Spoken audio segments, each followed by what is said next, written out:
అందరికీ నమస్తే అండి. రేవంత్ రెడ్డి గారు అంటే తెలుగుదేశం పార్టీ అభిమానులకు, తెలుగుదేశం పార్టీ కార్యకర్తలకు ప్రత్యేకమైన అభిమానం. ఎందుకంటే టీడీపీలో రేవంత్ రెడ్డి గారు సుదీర్ఘకాలం పనిచేసి 2 టైమ్స్ ఎమ్మెల్యేగా పనిచేసి పోరాడి ఆ తర్వాత కాంగ్రెస్ పార్టీలోకి వెళ్ళి స్వయం కృషితో ఎదిగి సీఎం స్థాయికి వెళ్ళారు. సో రేవంత్ రెడ్డి గారు అంటే తమ సొంత మనిషి అనేటట్టు తెలుగుదేశం పార్టీ వాళ్ళు చూస్తారు. రేవంత్ రెడ్డి గారు 1-2 మాటలు జారినా సరే టీడీపీ వాళ్ళు పెద్దగా పట్టించుకోరు, ఆయన మనోడే అనేటట్టు ఉంటారు. సో అటువంటి రేవంత్ ఇక్కడ ఆంధ్రప్రదేశ్లో చంద్రబాబు గారు సీఎం అయ్యేసరికి తెలంగాణలో రేవంత్ రెడ్డి గారు సీఎంగా ఉన్నారు కాబట్టి ఇద్దరు కూడా ఆంధ్రప్రదేశ్లో గురు శిష్యులే సీఎంలుగా ఉన్నారు. సో 2 రాష్ట్రాల మధ్య కూడా సత్సంబంధాలు ఉంటాయి, 2 రాష్ట్రాలు కూడా ఇచ్చిపుచ్చుకునే ధోరణిలో ఉంటాయి, 2 రాష్ట్రాలు కూడా ఇంకా కలిసిమెలిసి ఉంటాయి, ఇబ్బంది ఏమీ ఉండదు. ఆస్తుల పంపకాలు కానీ, విభజన చట్టాల హామీలు నెరవేర్చుకోవడం కానీ, అన్ని రకాలుగా కూడా నీటి పంపిణీలు, విద్యుత్ పంపిణీలు, ఉద్యోగుల పంపిణీలు, ఉమ్మడి ఆస్తుల పంపిణీలు అన్నీ కూడా సవ్యంగా జరిగిపోతాయి అని భావిస్తున్నారు. కరెక్ట్, అది జరగవచ్చు కాక, ఎందుకంటే ఈయన చెప్పింది వాళ్ళు కాదనరు. చంద్రబాబు గారికి తెలుసు 2 రాష్ట్రాల పరిస్థితి ఏంటో, చంద్రబాబు గారి గురించి రేవంత్ రెడ్డి గారికి తెలుసు. కాకపోతే అక్కడ విపక్షాల నుంచి వచ్చే ఆరోపణలు వాళ్ళు కావాలని గొడవ చేస్తారనే చిన్న భయం తప్ప ఇంకేం లేదు. సో వివాదాలు అయితే ఉండవు, 2 రాష్ట్రాల మధ్య ఇక మీదట శాశ్వత వివాదాలు ఉండవు. విభజన తర్వాత జరిగిన నష్టాలను పూడ్చుకుంటారు, అక్కడ వరకు ఖాయం. అయితే రేవంత్ రెడ్డి గారు ఇందాక చంద్రబాబు గారికి ఫోన్ చేశారు, ఇద్దరు కాసేపు మాట్లాడుకున్నారు. ఈ మాటల సందర్భంగా ఒక కీలకమైన చర్చ బయటకు వచ్చింది.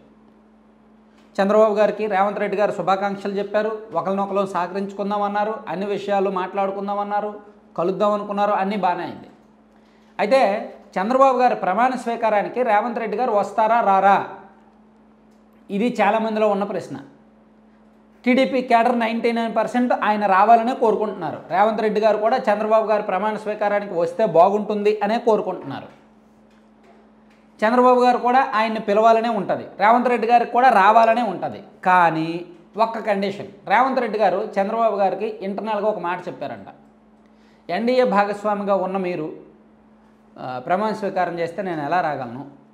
సో అక్కడికి నరేంద్ర మోదీ గారో, అమిత్ షా గారో, జేపీ నడ్డా గారో ఎవరో ఒకరు బీజేపీ పెద్దలు వస్తారు. అటువంటిది నేను వస్తే పార్టీ పరంగా రాజకీయంగా కొంత విభేదం ఉంటుంది, బాగోదు. సీఎంగా అయితే రావచ్చు, కానీ దాన్ని రాజకీయ కోణంలో కూడా ఖచ్చితంగా చూస్తారు అని వాళ్ళిద్దరి మధ్య ఆ ఇష్యూ కూడా డిస్కషన్కి వచ్చింది. అంటే చంద్రబాబు గారి ప్రమాణ స్వీకారానికి రేవంత్ రెడ్డి గారు వచ్చే విషయంలో ఇంకా ఎటువంటి నిర్ణయం తీసుకోవాలి. రేవంత్ రెడ్డి గారికి ఏమైనా ఉందంటే రావాలని ఉంది, కానీ బీజేపీ పెద్దలు వస్తారు కాబట్టి బీజేపీ పెద్దలు వస్తే తాను రాకూడదు అని అనుకుంటున్నారు. అది రాజకీయంగా నెగిటివ్ సిగ్నల్స్ వెళ్తాయి. ఒక ఎన్డీఏ కూటమి అభ్యర్థి ముఖ్యమంత్రిగా ప్రమాణ స్వీకారం చేస్తే ఈ ఇండియా కూటమి తరపున ముఖ్యమంత్రిగా ఉన్న, కాంగ్రెస్ పార్టీ తరపున ముఖ్యమంత్రిగా ఉన్న సీఎం వెళ్తే ఇతర రాష్ట్రాల్లో నేషనల్ మీడియాలో వేరే రకంగా ఫోకస్ అవుద్ది. ఇక్కడ కేడర్ దాన్ని యాక్సెప్ట్ చేస్తారు, తెలంగాణలో కాంగ్రెస్ కేడర్ యాక్సెప్ట్ చేస్తారు, ఆంధ్రప్రదేశ్లో టీడీపీ కేడర్ యాక్సెప్ట్ చేస్తారు, ఇబ్బంది ఏమీ లేదు.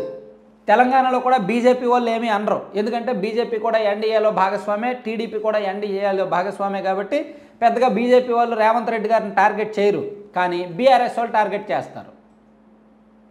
సో అందుకే అంటే రాజకీయ పరంగా కొంచెం పెద్ద వివాదం అవుద్ది. వ్యతిరేక పక్షాల యొక్క ప్రమాణ స్వీకారానికి వెళ్తే ఒకవేళ బీజేపీ పెద్దలు రాకపోతే నేను వస్తాను, బీజేపీ పెద్దలు రాకపోతే పక్క రాష్ట్ర సహచార ముఖ్యమంత్రిగా నేను వస్తాను అని చెప్పారంట. అది వాళ్ళిద్దరి మధ్య చర్చ జరిగింది. సో ఇప్పుడు రేవంత్ రెడ్డి గారు ఖచ్చితంగా వస్తారు అని టీడీపీ కేడర్ నమ్ముతున్నారు.